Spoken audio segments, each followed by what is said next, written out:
Señor, en esta tarde venimos delante de tu presencia, Señor, este pueblo que tú has reunido aquí en esta tarde, con el propósito, Señor, de escuchar tu voz en tu palabra.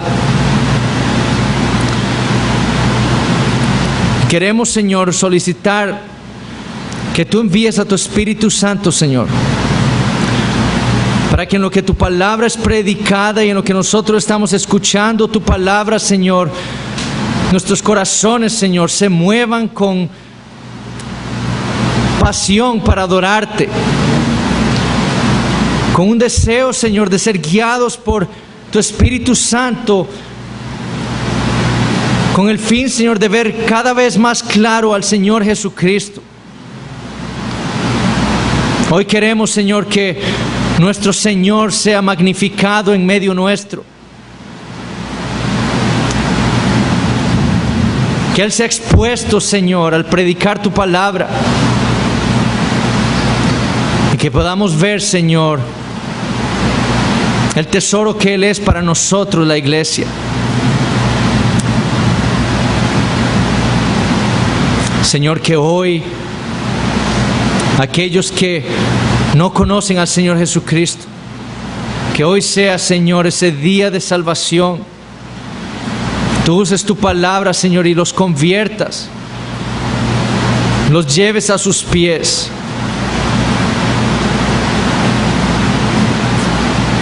Señor, y ayúdame a mí para no ser obstáculo a mis hermanos, para que escuchen tu palabra. Dispón nuestros corazones, porque la labor, Señor, es difícil. Te lo pedimos todo, sabiendo que nuestro Señor Jesucristo está a tu diestra, Señor, intercediendo por nosotros. Esa es nuestra confianza. Amén. Podemos tomar asiento, hermanos. Abrimos nuestras Biblias en la epístola a los Hebreos, capítulo 2.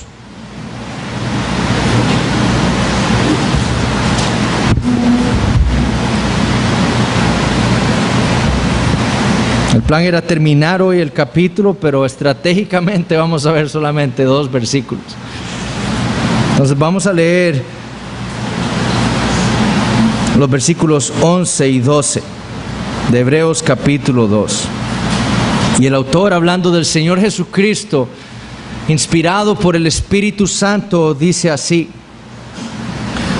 porque el que santifica y los que son santificados de uno son todos, por lo cual no se avergüenza de llamarlos hermanos, diciendo: anunciaré a mis hermanos tu nombre, en medio de la congregación te alabaré. Hace unos días estábamos en el devocional familiar y mis hijos querían volver a estudiar el relato del nacimiento del Señor Jesús. Entonces yo tomé la Biblia de mis hijos y comencé a narrarles el nacimiento de Jesús. Y mientras le leía, especialmente predicando esta epístola, no podía dejar de pensar en las implicaciones de lo que yo les estaba leyendo a ellos. Escuchen, por ejemplo, lo que Lucas, o cómo es que Lucas describe este evento del nacimiento del Señor Jesucristo. En el capítulo 2 de su evangelio él dice: y aconteció que estando ellos allí, María y José, en Belén, se cumplieron los días de su alumbramiento, y dio a luz a su hijo primogénito, y lo envolvió en pañales, y lo acostó en un pesebre, porque no había lugar para ellos en el mesón. Había pastores en la misma región que velaban y guardaban las vigilias de la noche sobre su rebaño. Y he aquí se les presentó un ángel del Señor, y la gloria del Señor los rodeó de resplandor, y tuvieron gran temor. Pero el ángel les dijo: no temáis, porque he aquí os doy nuevas de gran gozo, que será para todo el pueblo, que os ha nacido hoy en la ciudad de David un Salvador, que es Cristo el Señor. Esto os servirá de señal: hallaréis al niño envuelto en pañales, acostado en un pesebre.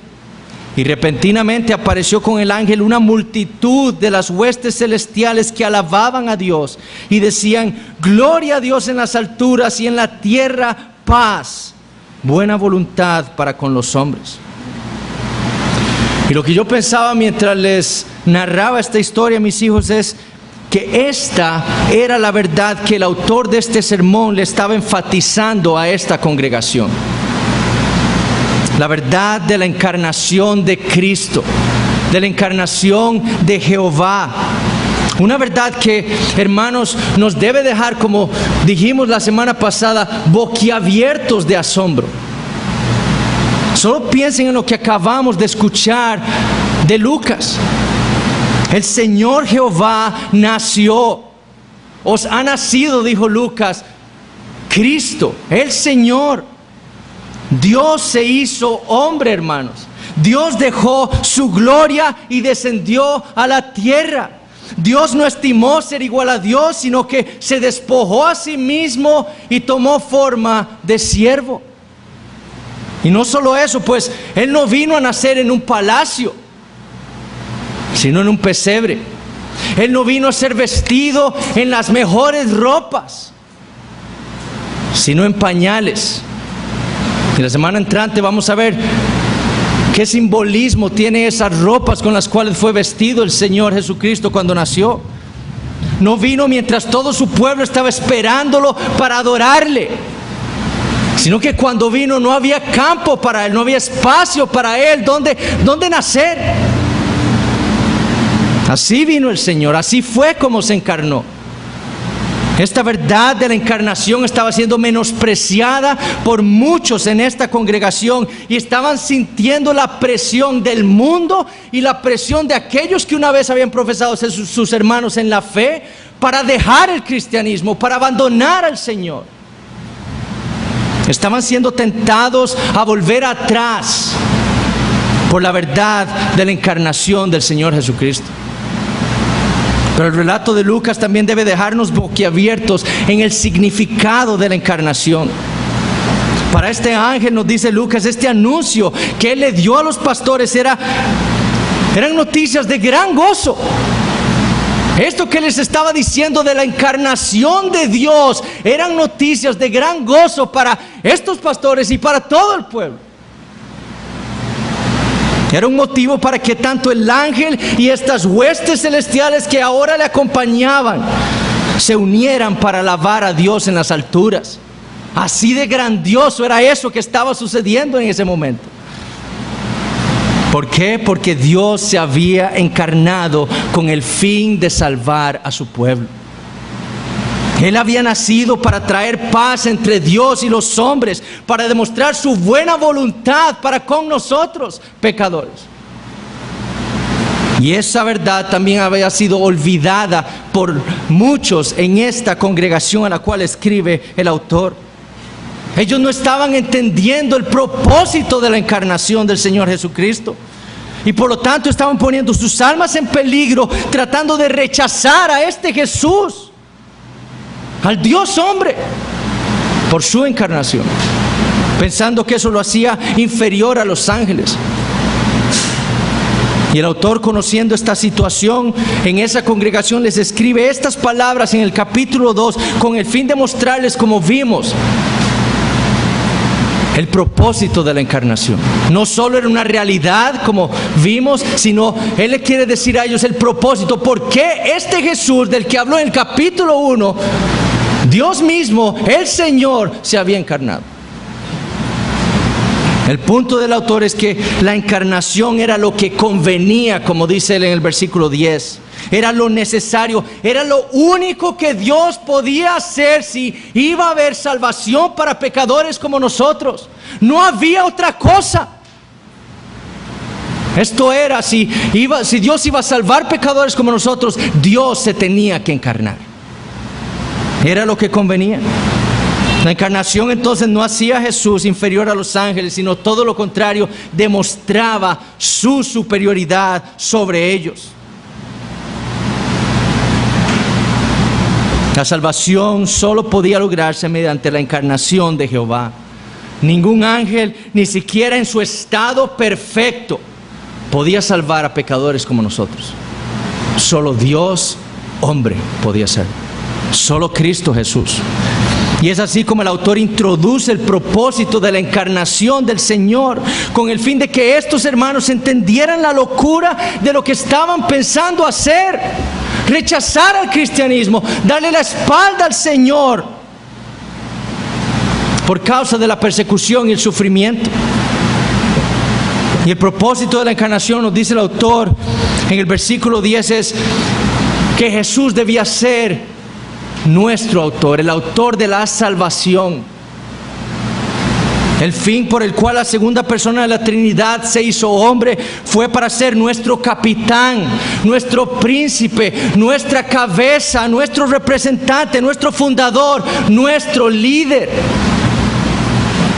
Jesús vino para convertirse en ese líder, porque quien había sido nuestra cabeza, quien había sido nuestro representante, quien había sido nuestro líder en Edén, falló.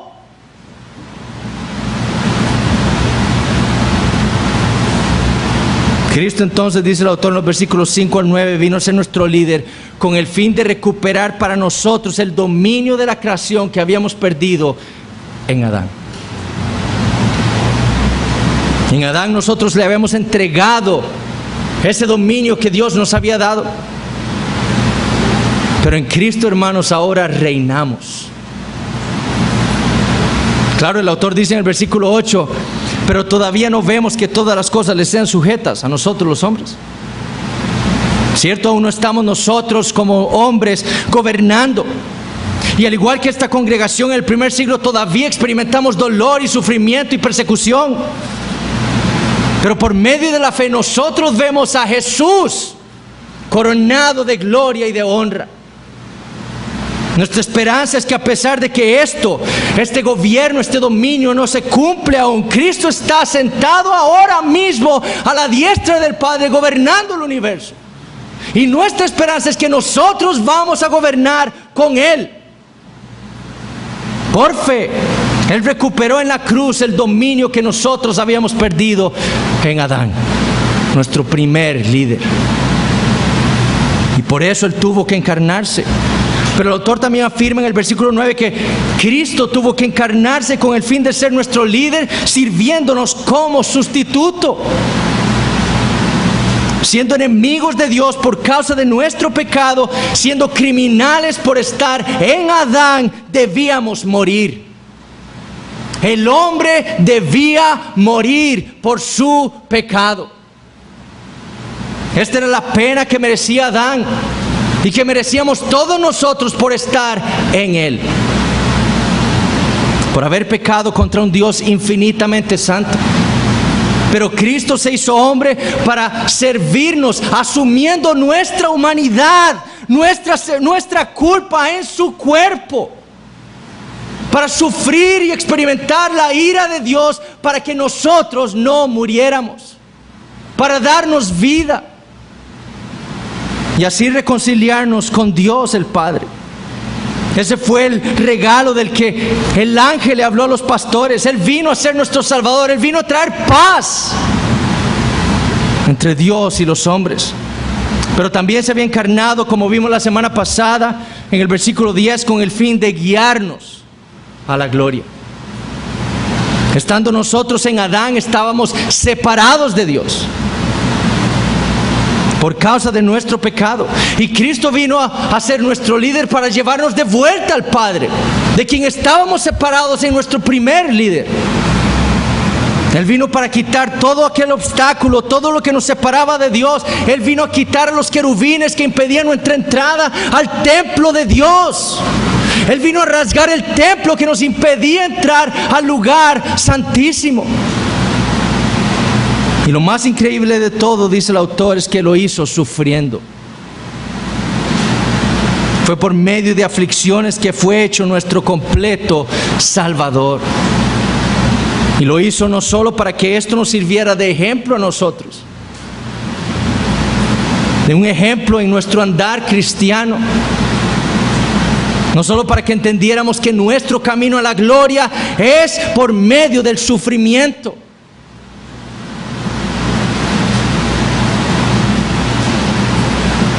pero también con el propósito de que esto nos sirviera a nosotros de consolación. cuando estuviéramos sufriendo. Si Cristo sufrió, ¿qué esperamos nosotros? Y Cristo sufrió aquí y ahora está en la gloria con el Padre. Esa es nuestra esperanza, hermanos. Estas verdades eran lo que estos hermanos habían olvidado, eran lo que ellos no habían comprendido, pero el autor no se detiene allí. Él no se detiene ahí, él continúa exponiendo y expandiendo más la idea del propósito de la encarnación del Señor Jesucristo. Y hoy vamos a ver dos más. Dos razones más o dos propósitos más en la encarnación del Señor Jesús. Él se encarnó para ser nuestro líder, para santificarnos. Versículo 11. Porque el que santifica y los que son santificados de uno son todos, por lo cual no se avergüenza de llamarlos hermanos. Cristo vino al mundo para servirnos como líder con el fin de santificarnos, con el fin de separarnos. Eso es lo que significa la santificación, significa separar, apartar. Y lo que significa para nosotros los creyentes es que Dios en Cristo nos ha separado del mundo. Que Dios en Cristo nos ha arrancado, por así decirlo, de Adán. Adán ya no es nuestro líder, Cristo es nuestro líder, por medio de la fe. Este fue también, dice el autor, el propósito de la encarnación. En el Antiguo Testamento esta es la verdad que Dios le había revelado a su pueblo Israel por medio de sus profetas. Esa realidad de lo que Él estaba haciendo por ellos. Y por medio de Moisés le dijo a su pueblo en Deuteronomio 7, porque tú eres pueblo santo para Jehová. Esto es un pueblo apartado para Jehová. Jehová tu Dios te ha escogido para hacerle un pueblo especial, más que todos los pueblos que están sobre la tierra. No por ser vosotros más que todos los pueblos os ha querido Jehová y os ha escogido, pues vosotros erais el más insignificante de todos los pueblos, sino por cuanto Jehová os amó y quiso guardar el juramento que juró a vuestros padres, os ha sacado de servidumbre de la mano de Faraón, rey de Egipto.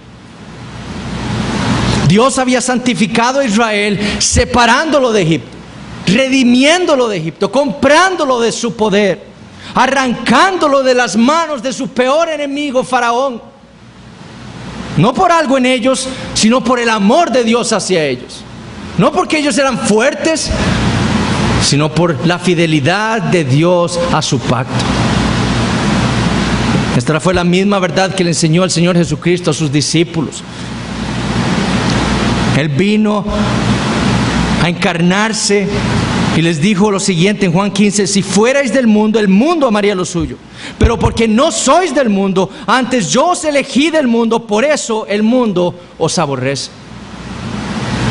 Esto es lo que entendemos por la santificación posicional, es decir, que en Cristo Dios nos ha separado del mundo. A eso vino Cristo, a separarnos del mundo.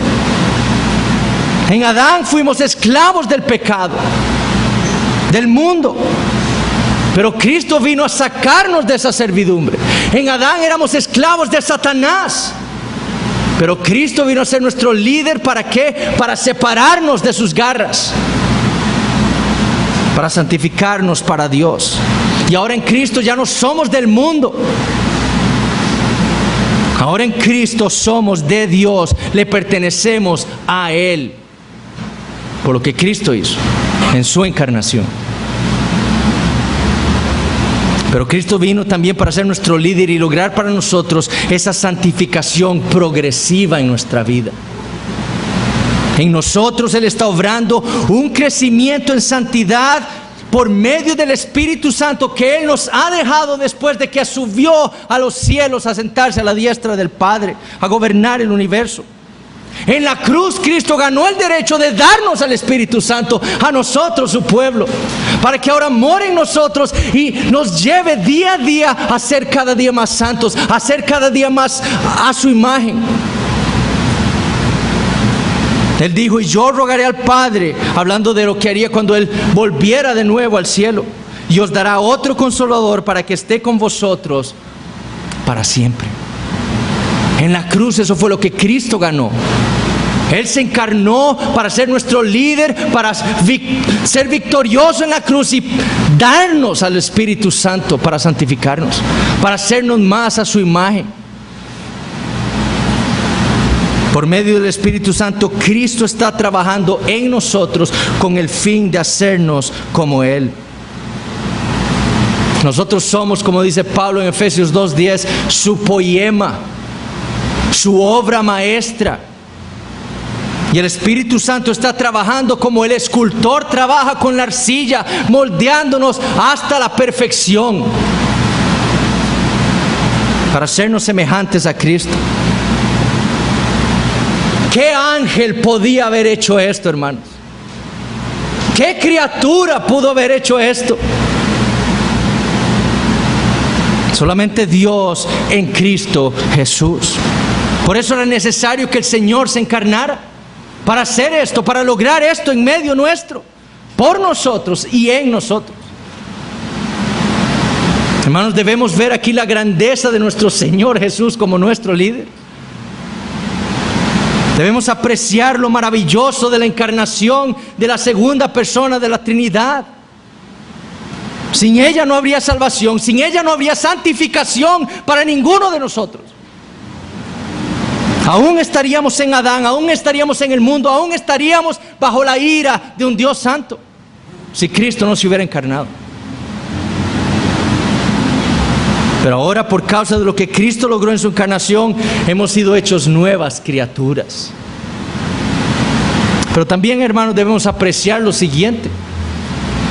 Es por causa de esa santificación que Cristo está obrando en nosotros por medio de ese Espíritu Santo que Él nos ha dado a nosotros, que Él no se avergüenza de llamarnos hermanos. Qué terrible confrontación para muchos en esta congregación a la cual está escribiendo el autor. Porque muchos de ellos estaban sintiéndose avergonzados de ser llamados cristianos. Estaban sintiendo avergonzados de ser llamados discípulos de Jesús, de este Jesús.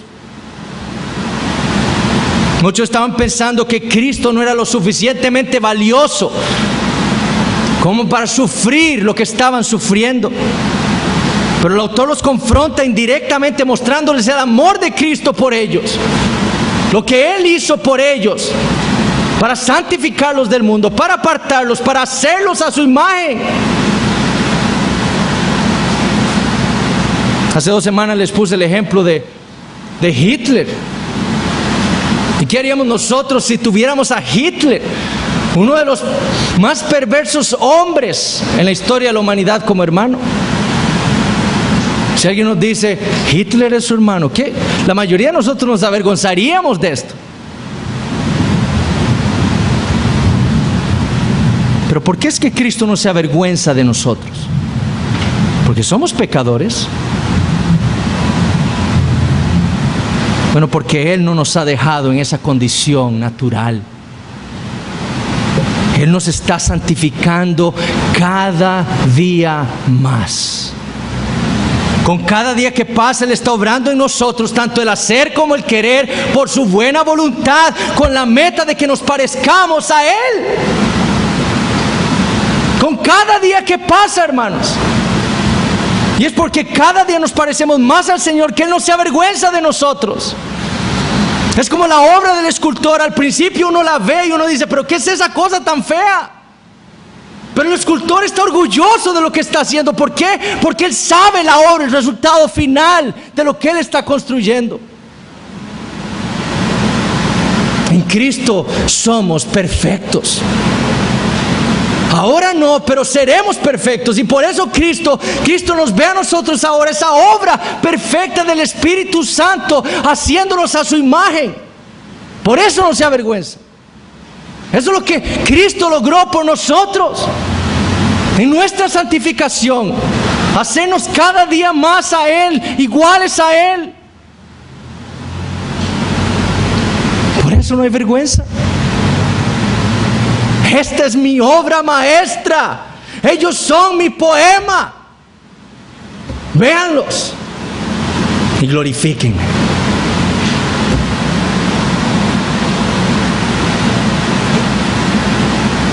por eso, orgulloso, nos llama hermanos.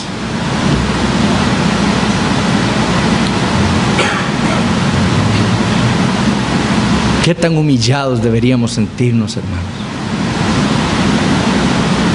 Cristo no solo es nuestro Señor, no solo es nuestro Salvador, Él dice que es nuestro hermano.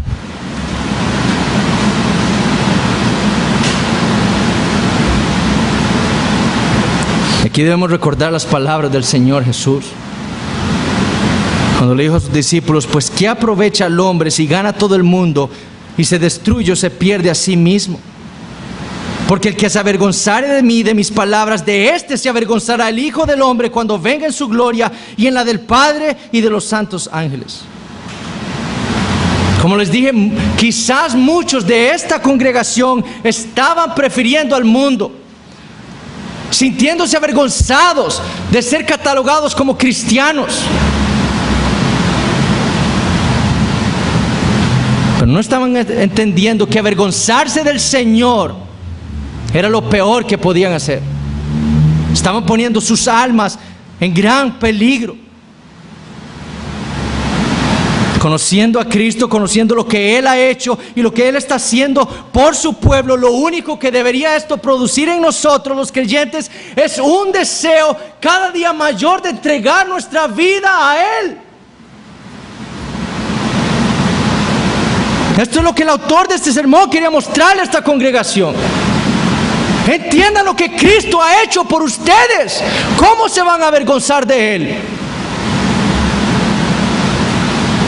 Viva para Él. Entréguele su vida a Él.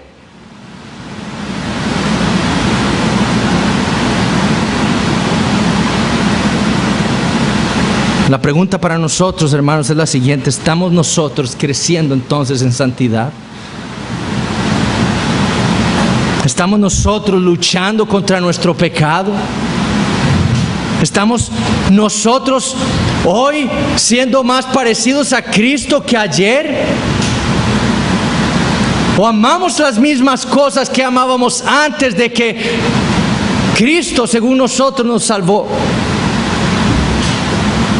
Porque si es así, hermanos, yo me temo que usted no conoce al Señor Jesucristo todavía.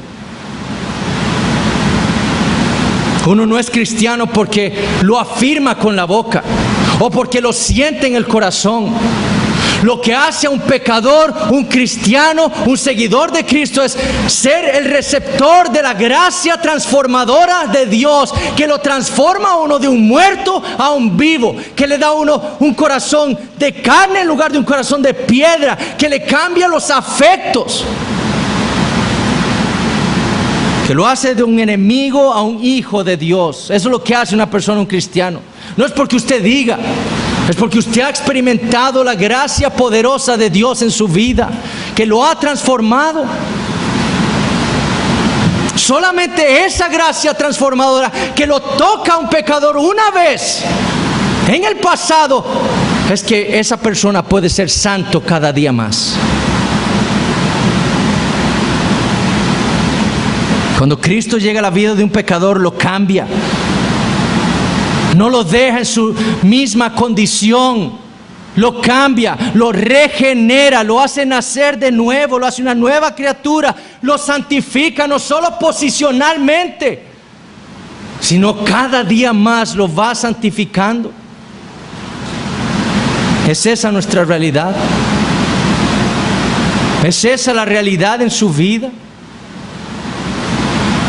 Oh, hermanos, que nosotros luchemos contra nuestra carne, contra nuestro pecado, contra todo aquello que el mundo desea seducirnos para que desechemos a Cristo y volvamos a Él. Que veamos las maravillas que hay en Cristo y lo maravilloso que Él ha hecho en nuestro lugar al encarnarse, y que nos motive a nosotros para vivir para Él. Él vino para santificarnos. En Cristo y con Cristo somos del Padre. Eso es lo que dice el autor. De uno somos. Cristo es del Padre y nosotros en Cristo somos del Padre, hermanos. Eso debe motivarnos a nosotros. Somos hermanos de Cristo. Él es nuestro hermano mayor. Pero hermanos, Cristo también se encarnó. Esta es la quinta razón, o el quinto propósito de su encarnación, para servir como nuestro líder de alabanza. Versículo 12. Anunciaré a mis hermanos tu nombre, en medio de la congregación te alabaré. Aquí, como habíamos visto, el autor cita el Salmo 22, versículo 22. Un salmo enteramente mesiánico, para revelarnos una de las más profundas verdades acerca de la encarnación. Cristo se hizo hombre con el fin de ser nuestro ministro de alabanza. En Hebreos 8, versículo 2, el autor dice, o va a describir a Cristo como nuestro liturgista. Liturgos, como nuestro ministro. Es el mismo concepto que se nos muestra en estos versículos que estamos leyendo en Hebreos capítulo 2. Como escribió Calvino en su comentario de esta epístola, Cristo es el principal conductor de nuestros himnos. Recordemos que todo el punto del autor en este pasaje es afirmar que últimamente las palabras del Salmo 22 son las palabras de Cristo. Cristo dijo esto. No fue David, fue Cristo, el Mesías de Dios. Él es quien le declara el nombre del Padre a sus hermanos. Y Él es el que se para en medio de la congregación para alabar al Padre.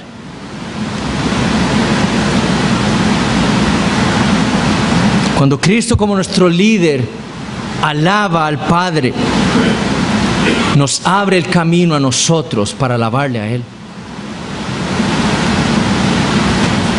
Es únicamente por medio de Cristo que nosotros podemos ir a Dios en adoración. Solamente en Cristo que podemos hacer esto. Y el autor de esta epístola afirma que Cristo no es un mero observador en nuestra adoración a Dios. Él es nuestro líder. Él es quien está liderando nuestras alabanzas a Dios el Padre. Él está aquí en medio nuestro cada domingo. Thomas Torrance, hablando de esto, dice: la iglesia en la tierra vive y actúa únicamente de la manera en la que es dirigida por su Señor celestial, y solo de tal manera que su ministerio es reflejado en medio de su ministerio de adoración. Por lo tanto, de principio a fin, la adoración y el ministerio de la iglesia en la tierra debe ser gobernado por el hecho que Cristo se sustituye a sí mismo en nuestro lugar, y que nuestra humanidad, con sus propios actos de adoración, son desplazados por los suyos, con el fin de que aparezcamos delante de Dios no en nuestro propio nombre, no en nuestro propio sentido, no en virtud de nuestros propios actos de confesión, arrepentimiento, adoración y agradecimiento, sino solamente en el nombre de Cristo y solamente en virtud de lo que Él ha hecho en nuestro nombre, en nuestro favor y en nuestro lugar. Hermanos, Cristo es quien alaba verdaderamente al Padre. Él es el cumplimiento de la verdadera adoración del hombre. Y la realidad es que no solo nos moldea esa adoración, no solo nos la muestra, sino que lo hace en nuestro lugar, para nuestro bien. Para que haya una verdadera adoración en la iglesia, Cristo debe estar en medio nuestro, liderando esa adoración. Él debe estar aquí liderándonos, dirigiéndonos. Es en Él que está el poder de la adoración. No es en instrumentos, no es en la manera en que cantamos, no son en los himnos o cantos, no es en tener una banda aquí. El poder para llegar al Padre está en Cristo, nada más. Y esa es una manera de abrir los ojos de estos hermanos aquí en esta congregación en Roma.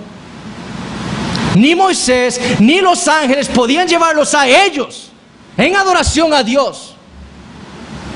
Solo Cristo podía liderarlos para esto. Ellos debían entender esto. Ellos debían comprender la locura que era abandonar al Señor.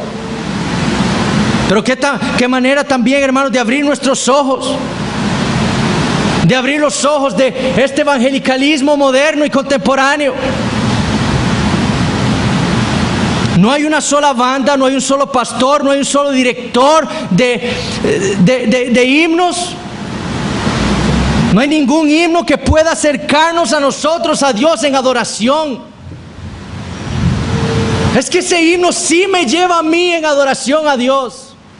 Es que como dirige ese hombre, ¿cómo me lleva a mí en adoración a Dios?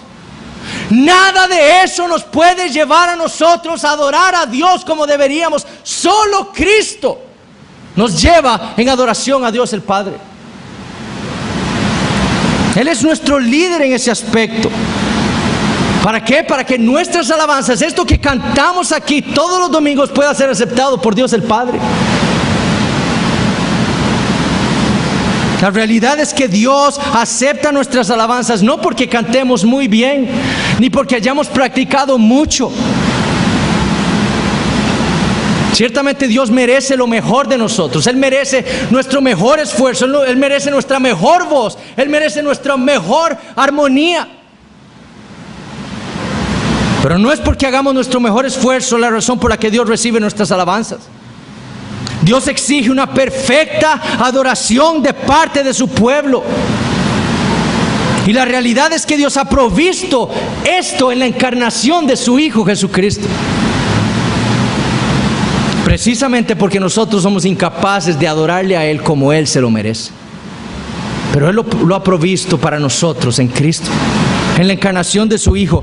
Cristo se encarnó, vivió la vida perfecta, salió victorioso en la cruz, fue exaltado a la diestra del Padre, y ahora tenemos en el cielo al hombre perfecto, adorando a Dios perfectamente, en nuestra representación, para que nuestras alabanzas puedan ser aceptadas por Él. Cristo se encarnó para llevar al cielo nuestra humanidad, para que el Padre pudiera ser alabado como Él se lo merece por el hombre.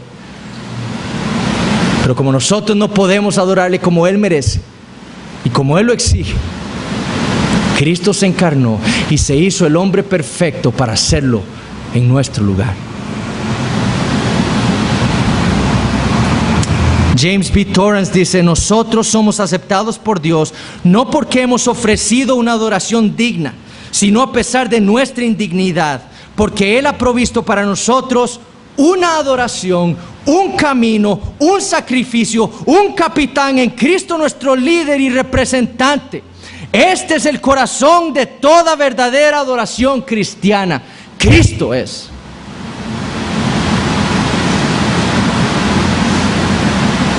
¿Quién puede adorar a Dios perfectamente?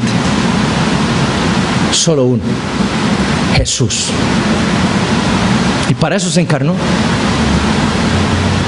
Y se encarnó para liderarnos a nosotros en esa adoración que Dios el Padre merece.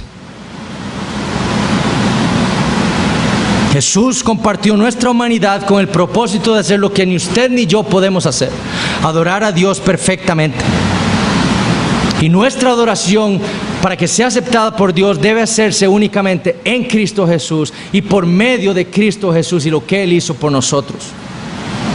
Él es nuestra adoración a Dios. No era Moisés, ni eran los ángeles, ni es nuestro mejor esfuerzo, ni nuestra bella manera de cantar. Solo Cristo, y solo Cristo es nuestra adoración a Dios.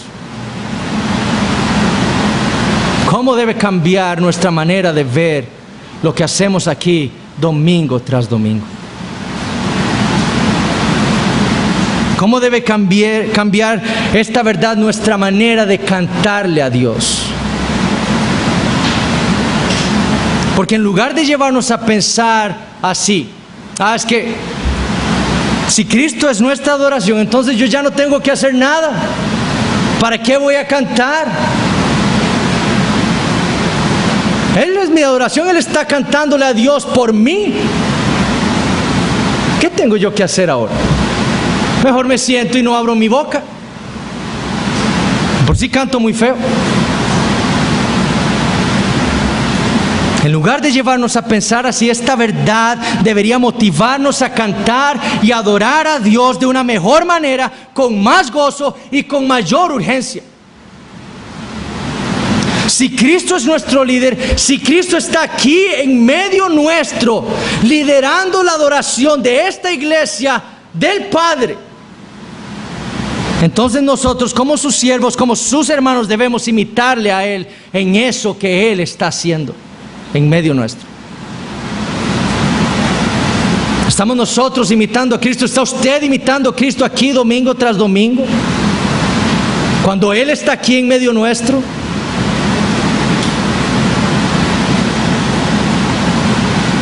¿Está usted dejando que el Señor lo lidere a usted en esa adoración al Padre? Ofrezcámosle, hermanos, a Dios nuestra mejor adoración. No para ser aceptados por Él, porque ya sabemos que eso no es lo que nos hace ser aceptados por Dios, sino precisamente porque ya nuestra adoración fue aceptada por Cristo. Por eso debemos cantarle con más pasión al Señor. Muchos de los problemas en el evangelicalismo contemporáneo es que se ha enfatizado tanto en lo que nosotros debemos hacer y no en lo que Dios ha hecho por nosotros en Cristo Jesús. Debemos tener una banda así, debemos cantar así, debemos tocar así, debemos. Solo así podemos adorar verdaderamente a Dios. Y pienso que quizá la razón de esto sea el miedo al antinomianismo. El miedo a que los creyentes digan, bueno, entonces, ya Cristo lo hizo, como dijimos, ya no tengo que hacer nada. Ya no necesito adorar, no necesito cantar, no necesito preocuparme por mi santificación, ya Cristo lo hizo todo por mí. Eso es lo que dice el antinomianismo. Pero es todo lo contrario, hermanos. La verdad del Evangelio, la realidad de lo que Dios ha hecho por nosotros en Cristo Jesús, debe motivar al cristiano a actuar, a adorar, a entregarle su vida al Señor, a morir a sí mismo y a vivir para Él. El Evangelio bien comprendido debe provocar una respuesta en todo creyente a actuar. Y en este caso debe motivarlo a ir a Dios con una mayor pasión, con un mayor anhelo de adorarle y ofrecerle todo tipo de alabanzas. Eso es lo que el Evangelio bien comprendido debe producir en el creyente. ¿Por qué? Porque lo que Él ha hecho por nosotros en su Hijo Jesús ha sido algo increíble. Dios se hizo hombre. No nos asombra eso. Por nosotros. Porque el Padre merece una perfecta adoración. Cristo se encarnó para hacerlo posible para nosotros, su pueblo.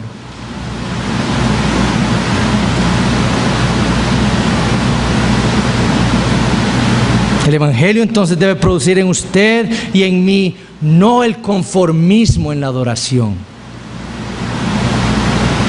Firme hacia adelante. Sino un profundo deseo de adorar hoy más y mejor que el domingo pasado a nuestro Dios y Padre Celestial, que entregó a su Hijo en la cruz y le descargó sobre Él toda la copa de su ira por mí. El Evangelio debe motivarme a mí a hoy cantarle más y mejor al Señor. Cristo está aquí, hermanos, liderándonos en esto. En medio de la congregación te alabaré.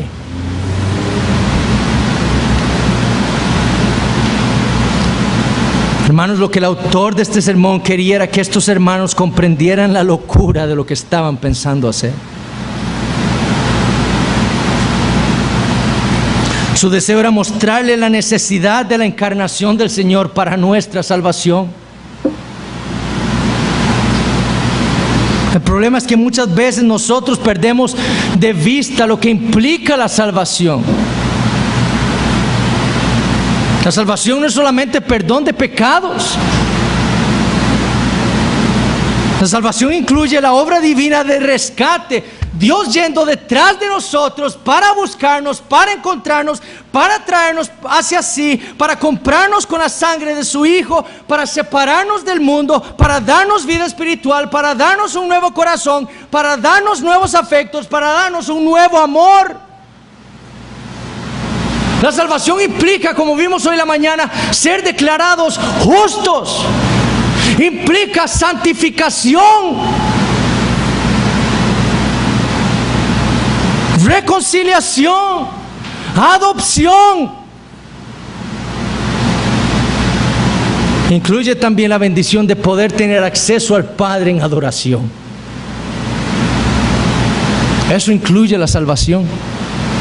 Para eso fue que Cristo se encarnó. Por eso es que Cristo es tan precioso para el creyente.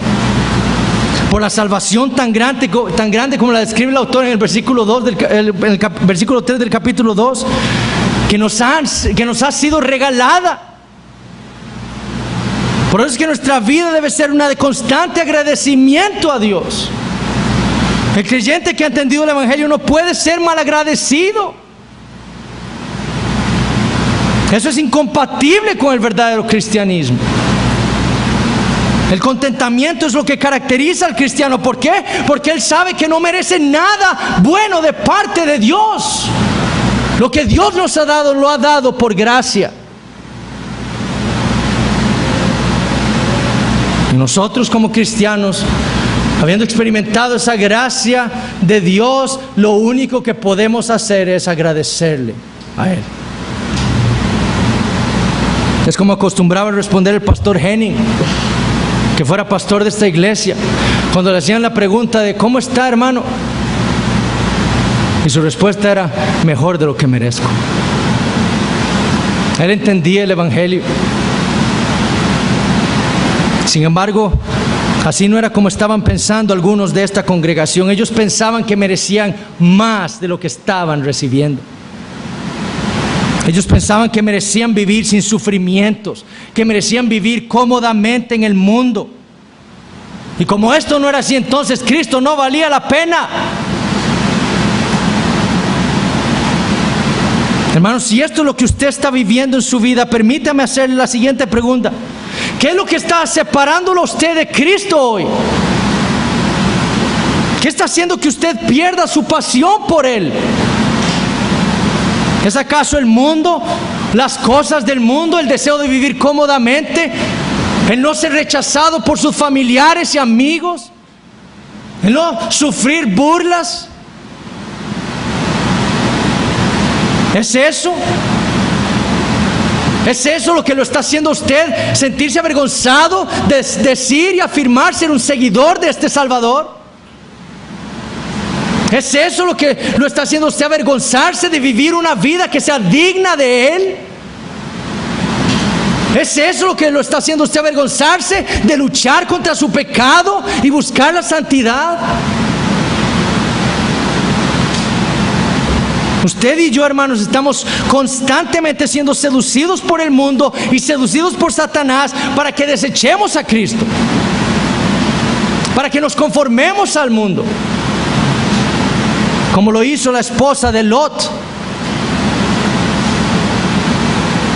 ¿Y recuerdan cuál fue su destino final?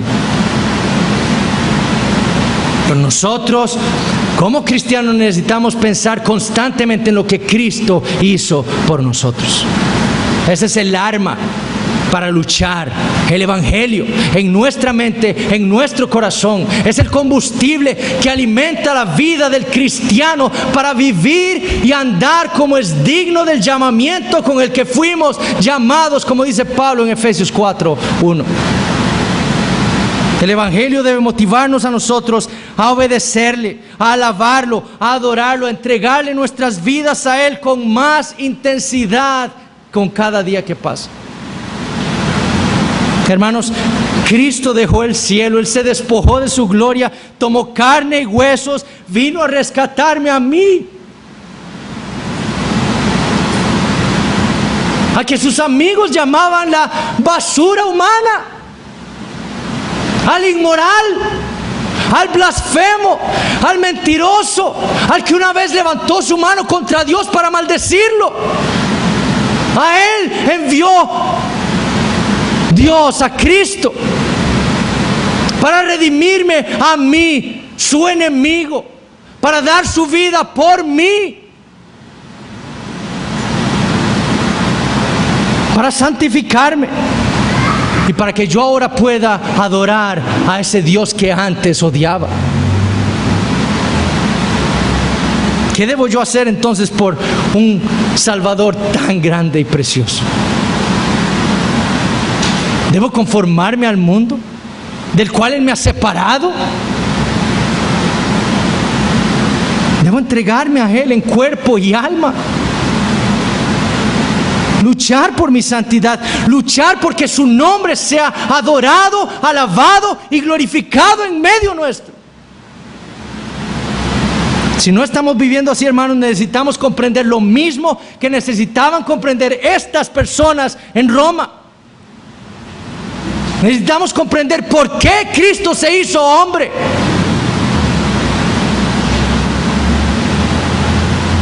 Hermanos, que esta verdad penetre en nuestros corazones y transforme nuestras vidas. Oremos. Señor Dios, te damos gracias por tu palabra. Pero sobre todas las cosas te damos gracias, Señor, por la manera en que nos has revelado hoy la grandeza del Señor Jesucristo y de lo que Él ha hecho por nosotros para traernos hasta ti, Señor. Oh Padre Celestial, que estas verdades penetren en nuestras mentes, en nuestros corazones, Señor, y las llevemos todos los días de nuestra vida para que vivamos como es digno de ti, para que tu nombre sea alabado y glorificado en el mundo.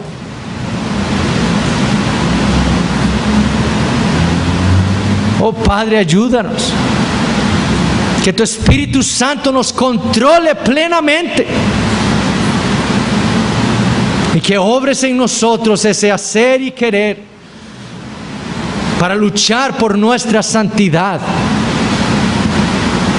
y que obres en nosotros el deseo ardiente de adorarte cada día, Señor, sabiendo que Cristo está aquí en medio nuestro, Señor, alabándote a ti, Señor, y modelando la adoración que tú mereces,